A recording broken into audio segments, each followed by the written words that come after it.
Selamat sahabat baik buat kita semua, lebih khusus buat saudara-saudara yang ada di online Zoom maupun yang bergabung melalui Facebook.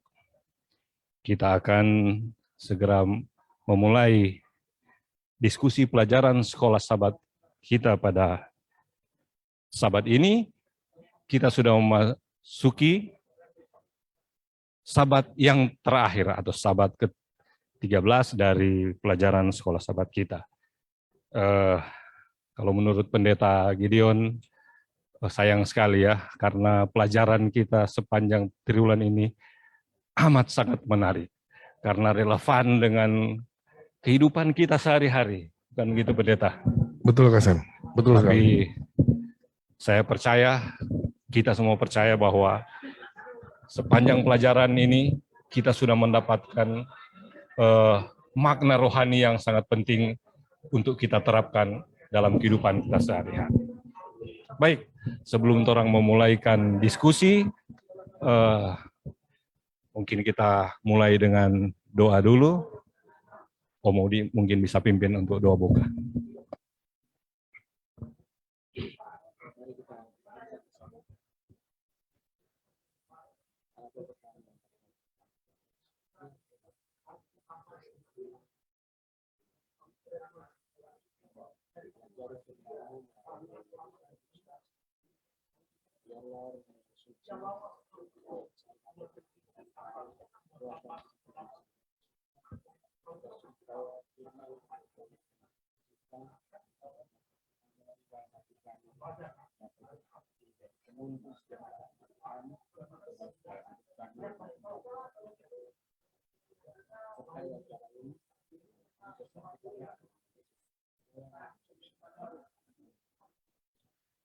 Amin.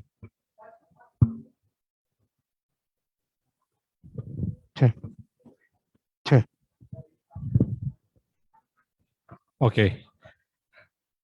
Sepertinya sudah aktif itu.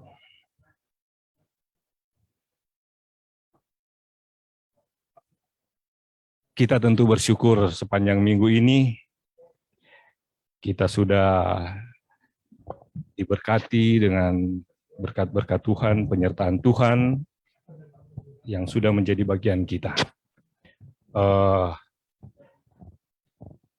Saya melihat di online Zoom ada Ibu Yohan yang bergabung. Kami mendengar bahwa Adik Li lagi dalam keadaan sakit, jadi tentu kita mendoakan untuk Baby Li untuk dapatkan kesembuhan, pemulihan, dan Ibu Yohan juga yang sedang menjaga tentunya diberikan kekuatan juga. Begitu juga saudara-saudara yang lain yang mungkin di Facebook yang sedang bergabung dengan kami dalam diskusi saat ini. Apabila saudara-saudara ada yang sakit juga, nanti kita akan doakan sebentar. Jadi, seperti biasanya seharusnya kita ada kesaksian-kesaksian, tetapi mengingat waktu, kita akan segera memasuki diskusi pelajaran sekolah sahabat kita pada saat ini. Pelajaran yang ke-13. Ini adalah, boleh dibilang kesimpulan dari seluruh pelajaran ya, Pendeta. Karena judul besar kita saja pada sepanjang triwulan ini adalah dalam cawan lebur bersama Kristus.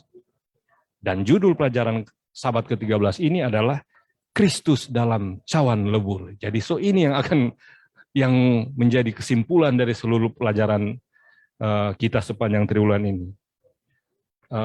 Kita sudah mempelajari sepanjang 12 sahabat sebelumnya ya, Om Odi, bahwa kehidupan kita sebagai umat Kristen ternyata tidak dijanjikan Tuhan untuk baik-baik saja selalu. Dalam keadaan mulus perjalanan kita. Ternyata ada banyak halangan-halangan, pencobaan-pencobaan, bahkan yang lebih berat dari orang yang di luar sana. Sebagai umat Tuhan, kita ternyata harus siap untuk menerima segala pencobaan ujian yang diizinkan Tuhan untuk kita alami. Bayangkan, kita saja sebagai manusia menghadapi pencobaan-pencobaan itu, kita kadang-kadang apa? Lemah, kadang-kadang tidak sanggup. Dan Sabat ini kita akan mempelajari bagaimana ini seorang yang sangat spesial. Dia yang bahkan sebagai pencipta segala alam semesta, pencipta dunia kita ini, ternyata dia pun mengalami hal yang sama seperti kita. Ya, karena memang dia datang ke dunia ini dan berubah atau mengambil rupa kita sebagai manusia untuk mengalami penderitaan-penderitaan ini. Dan dalam pendahuluan pelajaran ini kita tahu bahwa mengapa dia melakukan hal itu karena dosa kita. Pilihan dari manusia atau pilihan dari nenek moyang kita yang pertama, yaitu Adam dan Hawa, yang lebih memilih mengikuti kehendak atau keinginan mereka daripada mengikuti perintah Tuhan. Nah, di sini dijelaskan bahwa mengapa Tuhan mengizinkan itu terjadi? Mengapa Tuhan tidak mencegah supaya dosa tidak datang ke atas dunia ini? Nah, dalam pelajaran ini kita mempelajari bahwa Tuhan menciptakan manusia itu dengan apa? Kehendak yang bebas, ataupun kebebasan untuk memilih. Dan itu adalah spesial buat manusia ciptaan dan makhluk yang lain yang dikatakan di sini sudah diciptakan Tuhan. Mereka semua diberikan kebebasan. Bahkan malaikat-malaikat Tuhan yang merupakan pendahulu daripada dosa ini, dia pun diberikan kebebasan untuk memilih. Jadi luar biasa. Kasih dan keadilan Tuhan berjalan seiring. Dan untuk menangani dosa ini, menangani akibat-akibat dari dosa ini, Tuhan sudah menyiapkan rencana dari awal. Sebelum diciptakan, bahkan dalam pelajaran kita dikatakan bahwa dia sudah menyiapkan rencana atau rencana keselamatan. Iya, rencana untuk menyelamatkan, yaitu mengirim anaknya atau Yesus untuk menggantikan dosa-dosa atau menampung dosa, memikul dosa-dosa kita. Luar biasa. Makanya kita akan mempelajari bagaimana cawan lebur yang dialami Yesus selama dia hidup di atas dunia ini sampai kepada akhir hidupnya. Apakah itu sama dengan yang kita alami atau bahkan lebih luar biasa? Oke, kita akan kembali atau menyerahkan kepada Omodi untuk memberikan penjelasan dari hari Minggu sampai hari Selasa, apa saja yang dapat kita pelajari mengenai cawan lebur yang dialami Kristus. Oke. Jadi sama seperti saudara kita yang sudah sempat singgung di awal ya, bahwa alasan utama Yesus harus datang ke dunia ini adalah karena torang semua. Kalau torang pelajari ya, pelajaran sekolah Sabat Minggu ini di hari pertama, dia bilang di sini bahwa makhluk-makhluk yang bebas. Karena kan Sam tadi sudah bilang, udah katakan bahwa kita diberikan kebebasan. Sampai akhirnya manusia-manusia ini mereka terlalu bebas sampai mereka menyalahgunakan kebebasan mereka yang mengakibatkan itulah nenek moyang kita jatuh dalam dosa. Memang seperti Sam tadi sudah katakan, sudah jelaskan bahwa Tuhan bisa saja dengan kuasanya mencegahnya. Cuma Tuhan tidak mau seperti diktator. Dia kasih kebebasan. Yang penting ini jalannya, ini aturannya, terserah. Kita mau memilih yang mana. Cuma sayang sekali, akibat kesalah atau penyalahgunaan kebebasan yang Tuhan sudah berikan ke manusia, mengakibatkan Yesus harus dikorbankan. Memang betul bahwa ini memang sudah direncanakan dari awal. Cuma sayang sekali, anak manusia akhirnya harus menjalani apa yang sudah direncanakan itu. Saudara-saudara sekalian, kalau kita pelajari ya, sejak awal dari triwulan ini banyak sekali itu cawan lebur. Apa sebenarnya si cawan lebur itu? Nah, kalau menurut saya cawan lebur itu merupakan suatu wadah atau tempat bagaimana kita memang benar-benar diuji. Cawan lebur. Kalau kita lihat kan mungkin kalau di rumah sehari-hari mungkin ya tempat masak ya. Cuma mungkin lebih pas kalau misalnya kita di tempat tempat pembentukan kayak di toko-toko emas ya. Oh, iya. Mereka kan misal membuat cincin dari emas mungkin batangan, mereka harus buat apa supaya mereka bisa harus dicairkan bagaimana Yesus ini atau Kristus ini masuk ke cawan leburnya. Nah, kita bisa lihat ya, saudara-saudara, bagaimana penderitaan Kristus, bagaimana dia harus masuk ke cawan lebur karena kita. Dari sejak awal, kita lihat di hari Minggu ya, dari permulaan Yesus atau Kristus udah masuk ke cawan lebur. Ya, dari permulaan. Kalau kita baca ayat-ayat yang di hari Minggu itu seperti di Lukas ya, dari dia lahir saja dia sudah masuk ke cawan lebur. Nah, cawan leburnya pada saat dia lahir adalah apa? Coba kita bayangkan. Nah, sama sekali tidak istimewa. Mungkin kalau zaman sekarang ya kita pas lahir rumah sakit. Yesus pada saat itu mungkin tidak ada rumah sakit seperti sekarang, tapi pastilah ada tempat-tempat untuk melahirkan. Cuma kita tahu sama-sama ya, bagaimana Yesus dilahirkan. Di mana? Apa di rumah sakit? Di kandang. Di kandang. Nggak layak ya, Om. Sangat tidak layak. Bayangkan di ayat-ayat yang lain dia bilang, bahkan untuk rumah penginapan pun nggak ada for Yesus. Akhirnya nggak ada pilihan. Di kandang, tempat binatang, iya kan? Tapi disitulah Yesus dilahirkan. Cawan lebur, awal mulai cawan leburnya ya Kristus itu di kandang. Ayat-ayat selanjutnya, bagaimana Yesus ini walaupun masih anak-anak, baru umur kurang lebih 2 tahun, Herodes suduh-suduh, ya kan? Udah dikejar-kejar. Iya. Sampai orang Majus pun si Herodes beralasan, oh nanti kalau kamu udah ketemu pas pulang kasih tahu ya. Kalau sekarang orang bilang Sherlock. Tapi untunglah orang Majus ini mereka namanya orang bijaksana, ditambah dengan ilham dari atas, di mana mereka dapat mimpi, oh ini jahat nih rencana Herodes. Akhirnya mereka pilih jalan lain.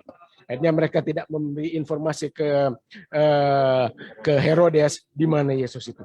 Baru lahir, belum sampai 2 tahun, Yesus sudah mengalami cawan lebur berikutnya, di mana dia harus akhirnya apa? Tuhan tunjukkan ke Yusuf, berangkat sekarang, lari, kalian harus lari ke Mesir. Akhirnya cawan lebur berikutnya juga, Yesus harus masih bayi, bayangkan perjalanan dari Bethlehem Nazaret sana, daerah Yudea sana mau ke Mesir. Itu berapa hari perjalanan? Bukan kayak sekarang tinggal beli tiket, berangkat. Pakai tol. Langsung terbang. Kalau jalan darat mesti pakai tol. Ini waktu itu paling keledai. Iya. Berapa hari? Masih orok. Orang bilang masih orok. Belum 2 tahun, bilang masih merah-merah ini bayi ini. Tapi sudah harus mengal. Kalau di Alkitab dicerita, malam itu juga Yusuf bangunkan Maria, bawa Yesus langsung menyingkir. Nah, kita lihat bagaimana cawan leburnya Yesus. Kemudian pada saat dia mulai menganjak dewasa, kita lihat bagaimana cawan lebur yang dialami oleh Yesus. Dia ditolak di mana-mana. Iya. Bayangkan sampai Yesus menyembuhkan tuh orang buta dan bisu. Dituduh oleh dia bilang, Farisi. Orang Farisi bilang, padahal kok orang-orang tuh bangga, oh Yesus bisa sembuhkan orang buta, orang tuli. Orang Farisi bilang, orang tukang sihir juga bisa. Iya. Tuh, bayangkan, juru selamat, Mesias, dorang samakan sama dengan tukang sihir. bagaimana hinanya Yesus. Di Nazaret, kok boleh bilang dia kota. Ya, boleh kalau kita tomohon lebih khusus ke Matani. Nah, di Matani kok orang menolak. Bagaimana dia punya perasaan? Coba di pelajaran ini di bagian bawah di pertanyaan, coba torang renungkan ya. Bagaimana torang di asalnya torang sampai ditolak. Iya, betul. Tuh, bagaimana penderitaan Yesus? Jadi ini contoh-contoh cawan lebur yang Yesus alami. Bagaimana dia ditolak di mana-mana? Bayangkan, juru selamat disamakan dengan tukang sihir. Iya. Bagaimana dia penderitaan dia? Saya ada beberapa kutipan di sini yang saya ingin share dengan saudara-saudara sekalian. Di hari Senin kita lihat. Namun bayangkan bagaimana rasanya bagi Yesus yang sepenuhnya sadar akan apa yang harus ia hadapi, apa konsekuensi dari penolakan mereka. Bayangkan, dia datang ke dunia untuk menebus manusia. Tapi justru apa yang dia dapatkan? Dia ditolak di mana-mana. Jadi saudara-saudara, kita bisa bayangkan bagaimana penderitaan Yesus ya. Dari lahir saja dia sudah mulai mengalami cawan leburnya. Sampai detik-detik terakhir ya. Detik-detik terakhir Yesus mau ditangkap, disalibkan di Taman Getsemani. Ya kita tahu sama-sama ya bagaimana ceritanya. Saking dia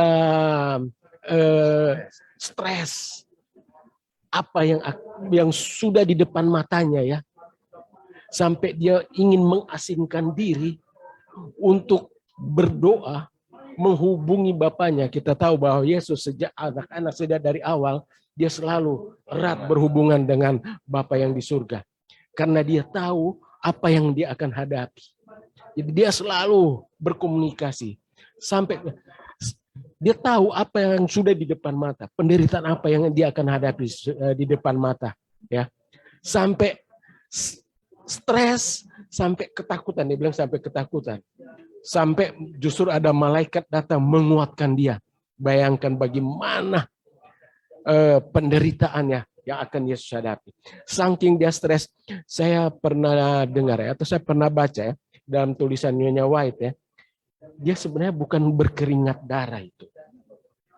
Tapi saking dia stres, saking dia takut, Nyonya White katakan, bukan keringat, pembuluh darahnya yang pecah. Tuh, saudara bayangkan ya, mungkin kalau kita stres, kalau kita pernah mengalami stres, waktu mau pertama khotbah, orang Manado basuar dingin, cuma basuar itu. Nah ini bukan sampai dia pembuluh darah, saking dia takut, saking dia stres mau menghadapi, sampai penjara. Jadi saudara-saudara bisa bayangkan bagaimana cawan lebur yang Yesus hadapi untuk menebus dosa-dosa kita. Nah, itu sekedar pendahuluan dari saya. Terima kasih banyak, Umodi. Sangat menarik dan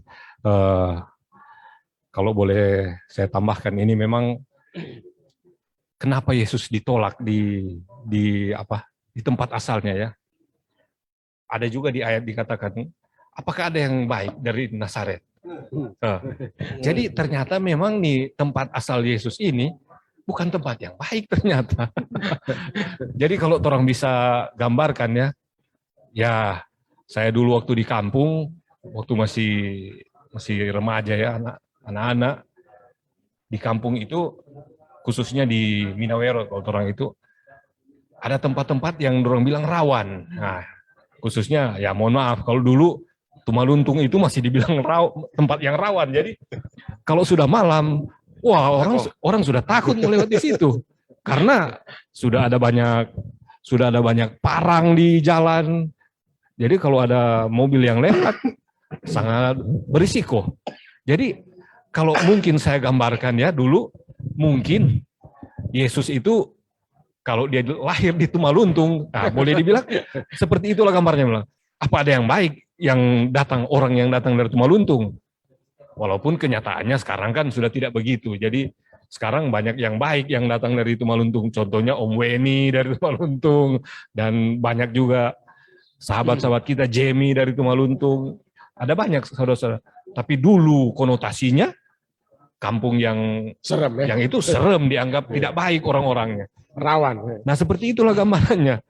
Nah, jadi itulah akibat datang dari lingkungan atau lahir di lingkungan yang tidak baik, sering dikonotasikan dengan hal-hal yang tidak baik. Negatif, betul. Nah, kadang-kadang kalau kita aplikasikan dengan kita saat ini, kita pun kadang-kadang masih memikirkan atau mengasosiasikan orang yang datang dari tempat yang tidak baik, baik semua. Jadi kita harus memiliki hati yang seperti Yesus, menerima semua orang apapun latar belakangnya. Kalau dia sudah mau datang bertobat, kita harus terima. Nah, itu mungkin aplikasinya sedikit. Kita akan lanjut sebelum mungkin ada pertanyaan-pertanyaan atau perlu kita diskusikan. Saya serahkan kepada Pendeta Gideon untuk melanjutkan di hari Rabu sampai Kamis atau Jumat. Ya, terima kasih Kak Sam. Jadi di sini yang saya ingin tekankan juga untuk kita semua di sini dan yang ada di Zoom maupun di Facebook, di dalam pelajaran hari Minggu itu dibilang Yesus adalah satu-satunya orang tanpa dosa yang pernah hidup di bumi. Jadi sebetulnya harusnya kan dia tuh nggak terima yang kayak gini. Ya, cawan dapur itu harusnya dia nggak terima. Jadi coba kita renungkan di sini. Kalau orang wajar, karena orang memang Berdosa. waktu lahir berdosa, ya kan, dalam Dari kandungan. ya konflik di situ. Nah, tapi di sini dia tuh nggak berdosa sama sekali. Nah, tapi ya itulah. Makanya jadi kalau mau dibilang pelajaran ini nih, waduh, memang saya sendiri, makanya kita bilang tadi sama Kasem, saya yang pelajaran ini bulan ini so habis. Karena memang luar biasa ya, orang bisa lihat, aduh, apalah orang gitu. Apalah orang untuk baru kena penderitaan, kok langsung komplain. Om Odi so bilang tadi, dari awal loh. Dari lahir dunia Dari sudah. lahir Om, ya kan? Dari dia mau lahir aja, Maria sama Yusuf udah cari-cari tanpa, itu so siksa itu. Sudah ditolak sini, tolak sana, sampai akhirnya diputuskan di kandang. Aduh, itu dia makanya. Jadi ya memang ini ya, sampai dibilang di akhir hidupnya Yesus sendiri berpeluh ya. Apa Om dibilang tadi dijelasin, itu pembuluh darah pecah. Orang takutnya orang tuh sampai semana sih? Paling cuma totofore, kong basuar memang, basuar dingin, sudah. Cuma batas sampai basuar. Sampai begitu yang iya kan Om? alami. Tapi Yesus ini sampai pijat tuh pembuluh darah. Padahal makanya kita mau ingatkan lagi, dia nggak berdosa loh. Dia nggak berdosa, tapi makanya di ayat-ayat hafalan itu kan dibilang, ini yang luar biasanya lagi di ayat hafalannya, dibilang gini, apa? Mengapa engkau meninggalkan aku? Dan pada saat dia di mana? Di Getsemani. Ya. Di Getsemani. Dia bilang seperti mau mati rasanya. Ya kita sih bukan yang mau ini Om ya, tapi pernah sakit. Terus rasa-rasanya mau mati. Rasa-rasanya mau mati. Om itu, waktu itu Om sama Kasem ya, kita sendiri takut, jujurnya takut. Siapnya anak ini. Padahal kita sendiri, kalau mau dibilang, kalau di saat di sisi yang lain, kita bilang kita siap. Tapi dibilang, mau menghadapi itu, kalau orang baca di pelajaran ini, dibilang itu seperti jurang maut. Ya kan, jurang maut yang dalam, yang gelap. Orang yang tahu apa. Kita pernah coba kita masuk di kamar mandi, yang tanpa lampu, tanpa ada jendela, tanpa ada ventilasi. Kalau kita tutup rapat-rapat. Itu kita melotot ke lebar-lebar, enggak ada palia. Itu rasanya. Jadi kita bisa bayangkan waktu pas Yesus itu, dia harus pikul orang pedosa. Iya kan? Dia harus pikul orang pedosa, itu betul-betul dia tanggung semua. Makanya sampai akhirnya dia bilang, aduh, kalau boleh seperti mau mati rasanya, kalau boleh cawan ini lalu daripada. Nah, jadi kalau mau dibilang, Apa sih itu orang penderitaan? Apa sih itu orang penderitaan? Ya, mau dibandingkan dengan Yesus. Dengan Yesus, Om. Apa-apanya. Banyak sekali orang baru menderita sedikit, Kong. Oh, Baru habis doi, mengeluh. habis doi, habis gajian, Kong habis doi langsung mengeluh. Aduh, nggak adil. Ini dia yang Tuhan harus lihat. Kasihnya Yang menarik Tuhan. juga dari pendeta kesaksian yang waktu sakit rasanya mau mati.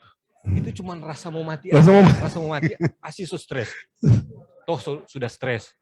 Ini Yesus, dia sudah tahu dia akan mati. dan bukan hanya mati biasa. Iya, Tahu itu bahwa disiksa. Dia akan disiksa. Bayangkan apa yang dia rasakan. Torang aja, ya mungkin kalau dalam kasus mungkin torang mati dalam kecelakaan, ya waktu mati orang sudah tidak tahu apa-apa. Itu tidak akan dirasakan. Ataupun tiba-tiba orang datang mengancam langsung membunuh, kita tidak akan rasakan apa-apa. Rasakan apa-apa, iya itu Tapi dia. ini, dia sudah Disuruh tahu apa yang dia akan alami ya. Bayangkan sama seperti misalnya orang mengancam kita. Saya akan datang malam ini dan akan mencabik-cabik engkau. Memotong, tidak akan membunuh langsung, tetapi menyiksa. Disiksa. Bunuh pelan-pelan. Itu stres atau tidak? Stres. Pasti stres KSM. Stres sekali. Apalagi kita tahu itu akan terjadi. Nah, apalagi Dan pas Yesus tahu itu akan terjadi. Harus itu kita dia. Jadi di saat dia menunggu detik-detik dia mau dibunuh, mau disiksa, ya. Bukan mau dibunuh, mau disiksa, Om. Orang kan biasanya kalau menikmati hari ya, cepatnya hari, ya. Tapi Yesus dia rasain mau dari jam 3 pagi, jam 4 pagi dia berdoa di Getsemani. Itu Om sama kasih pasti tahu rasanya kan, menunggu. Kan pelajaran sekolah sahabat lalu, sabar. Ya 2 sahabat lalu. Sabar itu artinya apa? Kacau, menderita, susah. Menunggu waktu untuk mati. Itu bayangin gimana Yesus menderitanya. Nah makanya dibandingin dengan orang. Jadi kalau mau dibilang Yesus itu, udah gitu dibilang hukuman Yesus itu disalib. Cara kematian yang paling hina, paling siksa. Jadi makanya judulnya tadi kan Yesus dalam cawan lebur. Kalau saya sih langsung aja bilang Kak, cawan lebur itu udah memang penderitaan. Yesus dalam penderitaan. Ini luar biasa ya. Ini kita boleh lihat dari pelajaran-pelajaran ini. Jadi kalau mau dilihat itu sebetulnya nggak adil kan. Tapi disinilah rencana keselamatan itu ada. Jadi kalau orang cuma dibilang menderita terus langsung murtad, aduh kasihan sekali. Kasihan sekali. Orang menderita kok langsung marah sama Tuhan, menyangka Tuhan, aduh kasihan sekali. Ya, sedikit melenceng. Ya. Saya ingat ada kesaksian sedikit. Jemaat, kan nggak usah bilang di mana, di Manado lah pokoknya. Cuma ada baku salah sedikit dengan salah paham dengan ketua, langsung nak masuk gereja. Padahal DP rumah cuma di muka gereja. Bayangkan. Baru bagaimana kalau dia mesti menghadapi siksaan atau penderitaan seperti yang Yesus hari. Aduh. Silakan. Ya, jadi gitu loh. Di pelajaran Kamis dibilang begini. Sebagai makhluk yang udah jatuh dalam dosa, harusnya kita tuh menderita. Kenapa? Orang berdosa. Ya kan? Yesus gak berdosa. Dia harus menderita. Tapi dia harus menanggung ya? orang berdosa. Coba Om, kita sambil belajar ini ya, aduh kita sambil merenung-renungkan begini. Kadang memang ada beberapa orang di dunia, tapi itu untuk cuma beberapa orang dia lakukan itu. Ya kan? Contohnya kasih ibu kepada anak, ya kan? Dia akan rela, seorang ibu akan rela untuk berkorban bagi anak. Tapi ada juga beberapa ya demi orang lain dia mengorbankan nyawanya. Ada. Tapi nggak semua orang bisa melakukan seperti itu. Nah, Yesus menanggung semua orang pedosa. Kalau mau, nggak ada yang mau. Nggak ada yang sanggup. Nggak ada yang sanggup, Om. Betul. Nggak ada yang mau. Sanggup. Makanya orang kita kan jurang yang dalam yang nggak kelihatan, kegelapan yang, aduh, mengerikan. Nah, jadi di sini ada di tengah penderitaan itu ada 2 yang harus kita ingat menurut pelajaran kita. Yang harus kita ingat tuh KSM, pertama Tuhan kita. Ya, Tuhan lebih menderita lebih buruk, lebih menderita dari orang semua. Ya, terus dia menderita bukan cuma karena untuk dosanya dia, enggak, tapi untuk semua. Kalau orang menderita karena orang perbuatan, ya kan? Orang yang lemah, orang yang salah pikir, orang yang salah bicara. Sekarang kalau ada masalah, orang dunia bilang nggak ada api, atau terbalik, nggak ada asap kalau nggak ada api, atau nggak ada api nggak ada asap, ya kan? Pasti ada sebab akibat ya. Nah, itu dia. Jadi di sini sebetulnya dosa yang orang tanggung ini karena dosa orang sendiri. Makanya di saat kita begini harus kita ingat di dalam penderitaan itu adalah dua. Tuhan di kayu salib.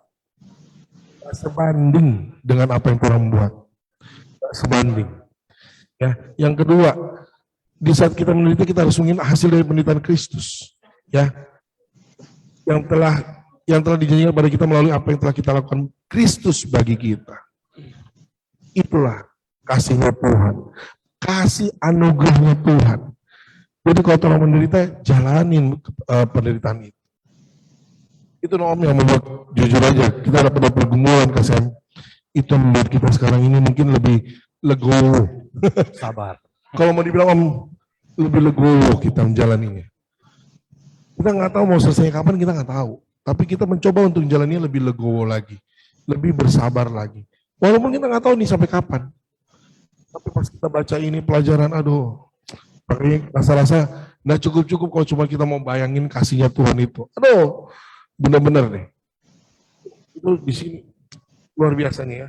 Nah, penderitaan yang dapat kita nyatakan adalah terima kasih kepada Yesus karena Dia udah menanggung hukuman dosa kita.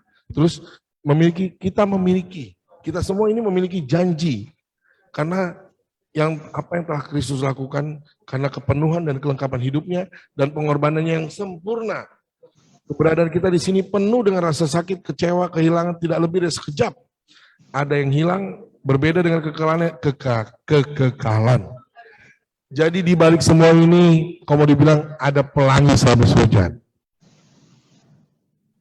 Ya kan? Ada pelangi sehabis hujan. Jadi di saat Allah menghukum bumi dengan pada zaman Nabi Nuh, kan dibilang Tuhan berjanji tidak akan pernah lagi menghukum manusia dengan cara seperti ini. Tapi di saat badai itu selesai, Dia akan memberikan pelangi. Jadi selalu ada pengharapan. Selalu ada pengharapan. Kalau orang pikir ini orang sodian ini, udah enggak, masih ada pengharapan, masih ada kasih karunia Tuhan. Gitu. Amin. Gitu Itu yang penting. Itu yang penting. Terima kasih Pendeta Gideon, juga Om Odi yang sudah membawakan ringkasan untuk pelajaran. Tinggal beberapa menit diskusi kita, tapi pelajaran kita masih sangat menarik. Masih banyak yang perlu kita diskusikan atau bahas. Tetapi saya yakin saudara-saudara yang di rumah, yang sedang mengikuti melalui online, baik Zoom ataupun Facebook, sudah mempelajari atau sudah membaca juga pelajaran kita dan sudah mengambil banyak manfaat dari pelajaran ini. Di pelajaran ini ada juga yang menarik. Ini ada di penuntun guru, tetapi boleh saya sampaikan bahwa ada yang mencoba membandingkan cara kematian Yesus atau cara penerimaan Yesus akan cawan lebur ini, dengan apa yang dialami oleh orang-orang yang mati syahid juga, mati sebagai martir ya. Contohnya di sini dicontohkan Sokrates. Katanya dia menerima cawan kematiannya dengan boleh dibilang bergembira, dengan sukacita, walaupun dia ditawarkan untuk bebas, tapi dia tidak mau, dia menerima tuduhan padanya dan dihukum untuk mati dengan meminum cawan yang berisi racun. Dan dia menerima itu dengan tidak stres atau tidak tertekan. Bahkan teman-temannya yang mencoba untuk menolong dia atau membuat supaya dia bisa bebas, bahkan dia menunggu, bilang tidak usah takut untuk menghadapi ini. Saya dengan berani menerima hukuman ini. Dibandingkan dengan apa yang Yesus alami. Katanya, mengapa Yesus bisa sangat menderita atau sangat ketakutan waktu mau menerima cawan ini? Sehingga di ayat-ayat yang sudah dibacakan tadi oleh Modi juga, dikatakan, kalau boleh cawan ini lalu ya, waktu di Getsemani. Kalau boleh lalu. Mengapa dibandingkan dengan, contohnya juga dengan rasul-rasul yang bahkan Petrus tidak mau mati seperti Yesus yang apa, yang disalib kepala di atas, dia mau dibawa kepala di bawah karena tidak layak, dia katakan mati seperti Yesus. Dan mereka menerima semua itu. Kenapa dibandingkan seperti itu? Apakah cara Yesus menerima cawan ini tidak sebaik dengan rasul-rasul ataupun Sokrates dalam contoh ini yang bisa menerima cawan mereka dengan lebih legowo, seperti pendeta bilang tadi?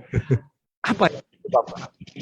Sebenarnya perbedaan dari apa yang dialami Yesus dengan para martir ini? Apa bedanya sebenarnya? Bagaimana? Ya, kalau Yesus itu memang karena memang, kalau menurut saya ya, memang karena itulah tujuan dia datang ke dunia, menebus dosa. Kalau Sokrates kita belum tahu tujuannya apa. Untuk dirinya sendiri, untuk kemuliaan dirinya sendiri. Sedangkan dia kan karena kasihnya Tuhan. Yohanes 3 ayat 16. Karena kasihnya Tuhan lah. Makanya di pelajaran ini kan dibilang juga karena kasihnya Tuhan. Sampai Tuhan nggak mau kita tuh jatuh dalam dosa. Iya kan? Sekarang pengorbanan Sokrates, dia pengorbanan untuk apa? Ya untuk menghadapi kematian dia sanggup. Cuman begitu aja. Gitu. Jadi memang ada tambahan juga di sini, dikatakan bahwa sangat berbeda, jelas sangat berbeda. Karena seperti yang pendeta sudah bilang tadi, orang-orang yang mati, ya mereka mati untuk diri mereka, menerima upah mereka atas apa yang mereka lakukan, apa yang mereka sudah lakukan sendiri, ya, bukan untuk orang lain, bukan. Mungkin tadi dicontohkan pendeta, ada ibu-ibu yang bisa saja berkorban untuk anaknya, untuk keselamatan anaknya. Mereka rela berkorban, tapi itu hanya untuk dirinya sendiri, pribadi, bukan untuk orang yang banyak. Tetapi Yesus sangat berbeda, seperti pendeta bilang. Untuk seluruh dunia. Dia menanggung dosa orang semua, menanggung dosa seluruh dunia. Dan dia tidak berdosa. Dan dia tidak berdosa, itu yang sangat berbeda. Bayangkan dan para martir, mereka bukan orang yang sempurna semuanya. Ada dosa-dosa yang mereka lakukan. Ini ada lagi Kak Sam. Ini sedikit saya lupa tadi.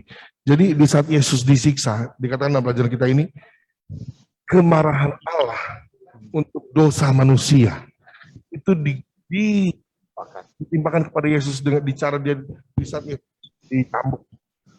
Saat dia dicambuk dan saat itu besi itu masuk dalam terus ditarik lagi ke dalam, sobek. Itulah sebetulnya harusnya kita yang kena itu.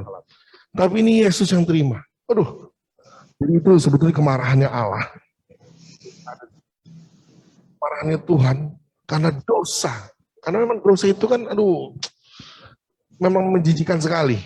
Ya kan? Tapi disitulah sampai puas. Dan di saat itu Yesus yang dirajam, dia pun menanggung dosanya si yang merajam juga padahal. Itu yang luar biasa. Itulah. Jadi di sini jangan kita lupa, jangan pernah kita lupa kasih Tuhan itu. Sejak di Getsemani, setan memang sangat berusaha keras. Dia sedang menunggu saat-saat untuk kejatuhan Yesus ini. Betul.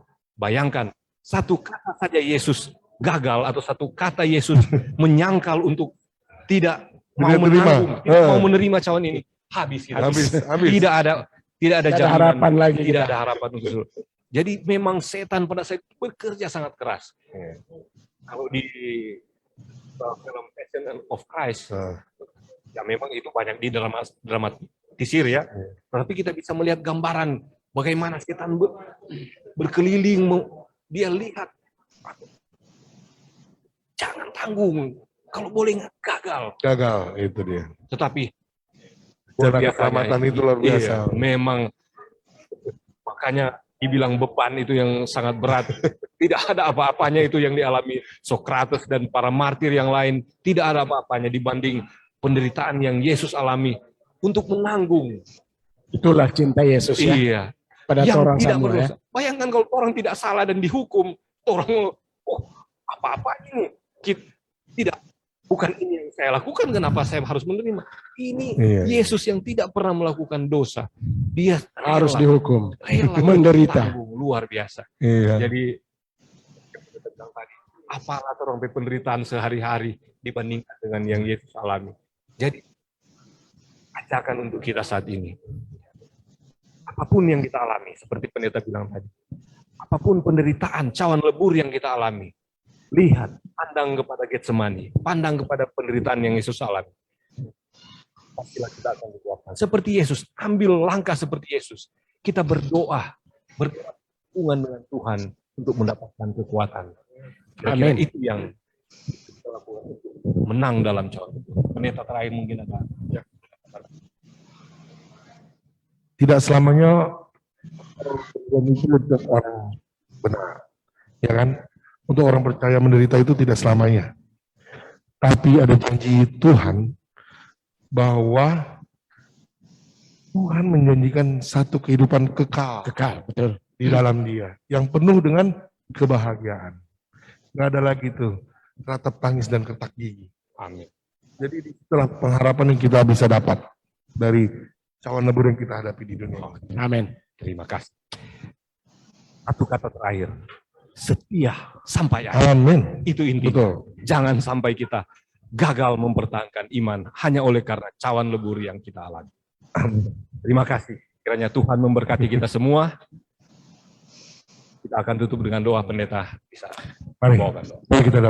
Mari kita berdoa. Tuhan, kasih-Mu luar biasa dalam kehidupan kami. Di saat kami mendengarkan pelajaran sekolah sahabat di sahabat ini, Tuhan, sahabat yang terakhir dalam triwulan ini, kami benar-benar dikuatkan. Kami benar-benar dibuka pikiran kami akan penderitaan-Mu, Tuhan.